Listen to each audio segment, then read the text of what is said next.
പ്രധാനപ്പെട്ട വാർത്ത കൂടി വരുന്നു. ലഡാക്കിലെ സാമൂഹ്യ പ്രവർത്തകനായ സോനം വാങ്ചുക് അറസ്റ്റിലായിരിക്കുന്നു. ലഡാക്ക് പ്രക്ഷോഭത്തിന് കാരണം സോനം നടത്തിയ പ്രസംഗങ്ങളാണ്, പ്രകോപനപരമായ പ്രസംഗങ്ങളാണ് എന്ന് നേരത്തെ തന്നെ ആരോപണം ഉന്നയിച്ചിരുന്നു. ഇന്നലെ സോനത്തിന്റെ സംഘടനയുടെ FCRA ലൈസൻസും കേന്ദ്ര സർക്കാർ റദ്ദാക്കിയിരുന്നു. അതിന് പിന്നാലെ ഇപ്പോൾ ഇതാ സോനം വാങ്ചുക് അറസ്റ്റിലായി എന്ന വാർത്തയാണ് വരുന്നത്. അഭിലാഷ് രാധാകൃഷ്ണൻ വിശദാംശങ്ങളുമായി. അഭിലാഷ്, ഈ 4 പേർ മരിക്കാനിടയായ പ്രക്ഷോഭത്തിന് പിന്നിൽ സോനത്തിന്റെ പ്രസംഗങ്ങളുടെ സ്വാധീനമുണ്ടെന്നാണ് ആരോപണം ഉയരുന്നത്. ഇതോടൊപ്പമാണ് കഴിഞ്ഞ 2 മാസമായി തുടരുന്ന അന്വേഷണത്തിനൊടുവിൽ സോനത്തിന്റെ സംഘടനയുടെ FCRA ലൈസൻസ് ഇന്നലെ റദ്ദാക്കിയത്. അറസ്റ്റ് ഇപ്പോൾ ഏത് വിഷയത്തിലാണ് നടന്നിട്ടുള്ളത്? എന്തൊക്കെയാണ് വിശദാംശങ്ങൾ? ശ്രീജ, സെപ്റ്റംബർ 10 മുതലാണ് ലഡാക്കിൽ ഇത്തരത്തിൽ സോനം വാങ്ചുക്, അതായത് അയാളൊരു പരിസ്ഥിതി ആക്ടിവിസ്റ്റാണ്.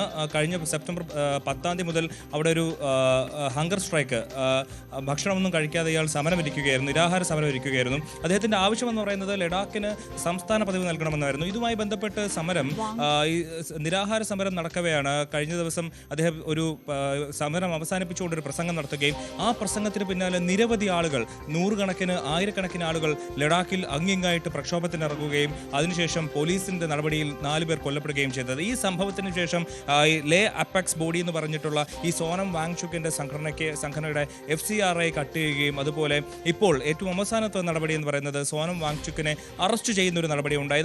നമുക്കറിയാം, കഴിഞ്ഞ ദിവസങ്ങൾക്ക് മുമ്പാണ് നേപ്പാളിൽ ഒരു വലിയ രീതിയിലൊരു പ്രക്ഷോഭം ഉണ്ടായത്. അതിന് സമാനമായ, അത്രയും ഒരു ഡെപ്ത് ഇല്ലെങ്കിൽ പോലും അതിന് സമാനമായ ഒരു ആക്രമണമാണ് അല്ലെങ്കിൽ സമാനമായ ഒരു പ്രൊട്ടസ്റ്റാണ് ഇത്തരത്തിൽ കഴിഞ്ഞ ദിവസം ലേയിൽ ഉണ്ടായത്. അതിന് പിന്നാലെയാണ് പോലീസിന്റെ നടപടി ഉണ്ടാവുകയും ആ നടപടിയിൽ 4 പേർ കൊല്ലപ്പെടുന്ന തലത്തിലേക്ക് കാര്യങ്ങൾ കൈവിട്ടു പോവുകയും ചെയ്തിരുന്നു. ഈ കാര്യത്തിൽ കേന്ദ്ര സർക്കാർ വലിയ രീതിയിലുള്ള ഒരു അന്വേഷണത്തിന് തുടക്കമിട്ടിരുന്നു. അതിന് പിന്നാലെയാണ് ഇപ്പോൾ സോനം വാങ്ചുക് അറസ്റ്റിലായിരിക്കുന്നത്. സോനം വാങ്ചുക്കിന്റെ നേതൃത്വത്തിലാണ് ഇത്തരത്തിൽ ഒരു അദ്ദേഹം ഒരു കലാപത്തിന് ആഹ്വാനം ചെയ്തു എന്നുള്ള ഒരു കണ്ടെത്തലിന്റെ പുറത്താണ് ഇപ്പോൾ അദ്ദേഹത്തിന്റെ അറസ്റ്റ് ഉണ്ടായിരിക്കുന്നത്. ഇനിയിപ്പോൾ വരും മണിക്കൂറുകൾ ചോദ്യം ചെയ്യുകയും അതുപോലെ അദ്ദേഹത്തിന്റെ സംഘടനയായിട്ടുള്ള ലേ അപ്പെക്സ് ബോഡിയുടെ FCRA കട്ട് ചെയ്യുന്ന നിരോധിക്കുന്ന തരത്തിൽ മരവിപ്പിക്കുന്ന നീക്കങ്ങളിലേക്ക് ഒരു സർക്കാർ കടന്നിരുന്നു. ഇത്തരത്തിൽ ഈ ലഡാക്കിൽ നടന്ന ഈ സമരത്തിന് പുറം രാജ്യത്ത് നിന്ന് എന്തെങ്കിലും ഫണ്ടിങ് ഉണ്ടായിട്ടുണ്ടോ? ഇതിൽ ഏതെങ്കിലും തരത്തിൽ രാജ്യത്തെ അസ്ഥിരപ്പെടുത്താനുള്ള ഗൂഢാലോചനകൾ ഉണ്ടായിട്ടുണ്ടോ? നമുക്കറിയാം, ലഡാക്ക് എന്ന് പറയുന്നത് വലിയ ഇന്ത്യയുടെ തന്ത്രപ്രധാനമായ ഒരു മേഖലയാണ്. അവിടെ ചൈനയുമായി അതിർത്തി പങ്കിടുന്ന ഒരു ഏരിയയാണ്. അവിടെ ഗൽവാൻ താഴ്വരയിൽ ചൈനയും ഇന്ത്യയും തമ്മിലുള്ള ഒരു നേർക്കുനേരുള്ള പോരാട്ടത്തിൽ 20ഓളം ഇന്ത്യൻ സൈനികർ കൊല്ലപ്പെട്ടിരുന്ന സാഹചര്യമുണ്ട്. അതുകൊണ്ട് തന്നെ അത്രയും തന്ത്രപ്രധാനമായ ഒരു മേഖലയിൽ ഇത്തരത്തിൽ യുവാക്കളെ ഇറക്കിവിട്ട് ഒരു വലിയ രീതിയിലുള്ള ഒരു പ്രക്ഷോഭത്തിലേക്ക് വരെ നയിക്കാൻ കാരണമായ ഒരു സമരത്തിന്റെ ചുക്കാൻ പിടിച്ച ആളെന്നുള്ള നിലയ്ക്കാണ് സോനം വാങ്ചുക്കിനെ ഇപ്പോൾ അറസ്റ്റ് ചെയ്തിരിക്കുന്നത്. എന്തായാലും ഇപ്പോഴത്തെ അറസ്റ്റ് ഈ ഒരു ലഡാക്കിനെ ശാന്തമാക്കുമോ എന്നുള്ള കാര്യത്തിൽ നമുക്ക് വ്യക്തതയില്ല. പക്ഷേ ഇത്തരത്തിൽ സമരത്തിന്റെ ഒരു പ്രക്ഷോഭത്തിന്റെ നേതാവിനെ തന്നെ അറസ്റ്റ് ചെയ്തതിൽ വരും മണിക്കൂറുകളിൽ ഇനി എന്തൊക്കെയാണ് അവിടെ നടക്കാൻ പോകുന്നത് എന്നുള്ള കാര്യത്തിൽ നമുക്ക് സമയം കഴിയുന്തോറും മാത്രമേ നമുക്ക് വ്യക്തത വരുള്ളൂ. ശ്രീജ, വിദേശകാര്യ വിദഗ്ധൻ ഡോക്ടർ മോഹൻ വർഗീസ് ഇപ്പോൾ നമ്മളോടൊപ്പം ടെലിഫോൺ ലൈനിലുണ്ട്. ഡോക്ടർ മോഹൻ വർഗീസ്, ഇന്നലെ ഈ വിഷയം താങ്കൾ ഉൾപ്പെടെ വിശദമായി ഇവിടെ തന്നെ ചർച്ച ചെയ്തതാണ്. ഇപ്പോൾ സോനം വാങ്ചുക്കിനെതിരെ അന്വേഷണം ഊർജിതമായിരുന്നു. ഇപ്പോൾ ഈ അറസ്റ്റ് ചെയ്ത ഒരു രഹസ്യ കേന്ദ്രത്തിലേക്ക് മാറ്റിയെന്നാണ് പറയുന്നത്. സത്യത്തിൽ പുറത്തുള്ള സോനം വാങ്ചുക്കിനേക്കാൾ പ്രശ്നമാവില്ലേ സോനം വാങ്ചുക്ക് എന്ന നേതാവിനെ അറസ്റ്റ് ചെയ്ത് അങ്ങനെ ജയിലിനുള്ളിലാക്കുന്നത്? കഴിഞ്ഞ ദിവസം സോനം വാങ്ചുക്ക് തന്നെ അതിനെക്കുറിച്ചുള്ള സൂചന നൽകിയതാണ്. അകത്താക്കുന്ന സോനം വാങ്ചുക്ക്, അറസ്റ്റ് ചെയ്ത് അകത്താകുന്ന സോനം വാങ്ചുക്കും പുറത്ത് സ്വതന്ത്രമായിട്ട് വിഹരിക്കുന്ന പ്രക്ഷോഭങ്ങളും ചർച്ചകളും ഒക്കെയായി വിഹരിക്കുന്ന സോനം വാങ്ചുക്കും ഒരുപോലെ തന്നെ അപകടകാരിയാണ് എന്ന് അദ്ദേഹത്തിന്റെ തന്നെ വായിൽ നിന്നും ഇന്നലെ വീണ വാക്കുകൾ അതേതാണ്ട് ശരിവെക്കുന്ന രീതിയിലാണ്. ഇപ്പോൾ ഇതാ ഒരു ജനകീയ പ്രക്ഷോഭം എന്ന് പറയാനാവുമോ എന്ന് എനിക്കറിയില്ല. ഒരു പരിധിവരെ ഈ ജൻസി പ്രക്ഷോഭം എന്ന വിളിപ്പേരിൽ അറിയപ്പെടുന്നു. പക്ഷേ അവിടെ ഒരു പ്രക്ഷോഭമുണ്ട് എന്നത് യാഥാർത്ഥ്യമാണ്. ജനങ്ങൾക്ക് ചില കാര്യങ്ങളിൽ അതൃപ്തിയുണ്ട്. അതിനെ പൊളിറ്റിക്കലി ഇൻസ്പയർ ചെയ്യാനായി പൊളിറ്റിക്കൽ ഫോഴ്സസ് അവിടെ പ്രവർത്തിക്കുന്നുണ്ടോ എന്നതും വാസ്തവമാണ്. പക്ഷെ ആ അതൃപ്തി ചൈനയുമായി അതിർത്തി പങ്കിടുന്ന തന്ത്രപ്രധാനമായ മേഖലയാണ് ലഡാക്ക് എന്നതുകൂടി ആലോചിക്കുമ്പോൾ, പ്രത്യേകിച്ച് ലേ മേഖലയിലാണ് പ്രക്ഷോഭത്തിന്റെ സ്ഥിരാകേന്ദ്രം.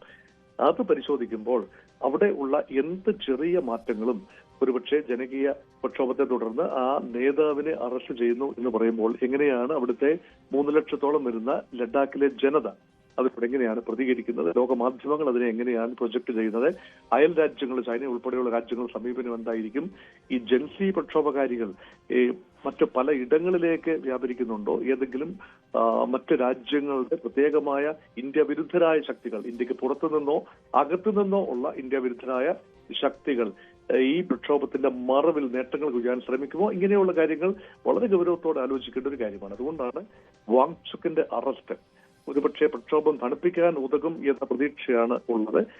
അന്വേഷണം നടക്കേണ്ടതുണ്ട്. അദ്ദേഹത്തിന് പിന്നിൽ ആരെങ്കിലും ഉണ്ടോ, അതോ അദ്ദേഹം വളരെ ജൈവികമായ ഒരു രീതിയിൽ അവിടുത്തെ ജനങ്ങളുടെ ആവശ്യങ്ങൾ, പ്രത്യേകിച്ച് തൊഴിൽ ആവശ്യം, വലിയ രീതിയിലുള്ള തൊഴിലില്ലായ്മ, പാർശ്വവൽക്കരണം ഒക്കെ നടക്കുന്നു എന്ന് ലഡാക്കിലെ ഒരു ചെറിയ വിഭാഗം ആളുകളെങ്കിലും വിശ്വസിക്കുന്നു.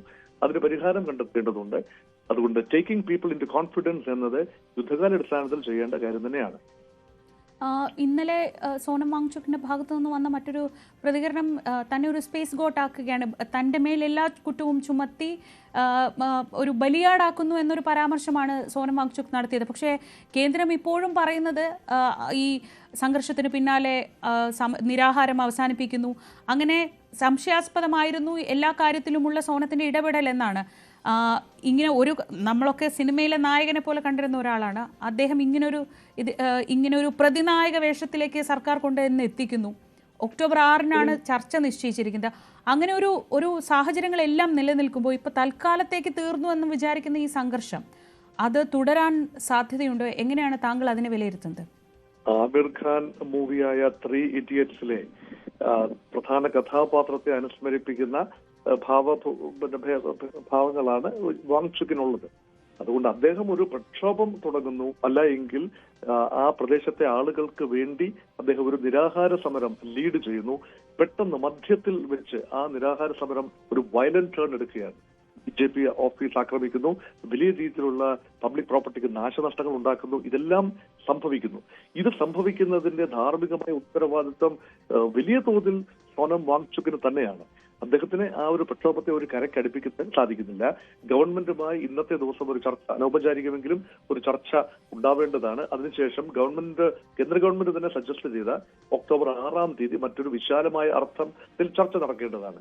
ഒരുപക്ഷെ നിരാഹാരം കിടക്കുന്ന ആളുകൾക്ക് അതുവരെ ആ നിരാഹാരം തുടരാനാവില്ല എന്നൊരു യാഥാർത്ഥ്യം അതിന് മുമ്പിലുണ്ട്. അതുകൊണ്ട് ഒരു ചർച്ചയിലൂടെ പരിഹാരം കണ്ടെത്തുന്നതിന് പകരം നിയമം കയ്യിലെടുക്കുന്ന രീതിയിൽ ആ പ്രദേശം ആകെ വലിയ കലാപകലുഷിതമാകുന്ന രീതിയിൽ അയൽ പ്രദേശങ്ങൾ നീങ്ങുമ്പോൾ, പ്രത്യേകിച്ച് ചൈനയോട് അതിർത്തി ഉള്ള ആ ഒരു പ്രദേശം, കേന്ദ്രഭരണ പ്രദേശം നീങ്ങുമ്പോൾ ഗവൺമെന്റ് ഓഫ് ഇന്ത്യക്ക് നടപടികളിലേക്ക് കടക്കാതിരിക്കാനാവില്ല. അതുകൊണ്ടാണ് സോനം വാങ്ചുക്കിന് ഈക്വലി റെസ്പോൺസിബിലിറ്റി ഉണ്ട്. ഗവൺമെന്റ് ഓഫ് ഇന്ത്യക്കുള്ള റെസ്പോൺസിബിലിറ്റി പോലെ തന്നെ ഈ പ്രക്ഷോഭം ഒരു പരിധിയിൽ തന്റെ കൺട്രോളിൽ തന്നെ ആയിരിക്കണം. അതൊരു ലോജിക്കൽ കൺക്ലൂഷനിൽ എത്തി നിർത്തണം. താൻ ഉന്നയിച്ച ആവശ്യങ്ങൾ ചർച്ചയിലൂടെ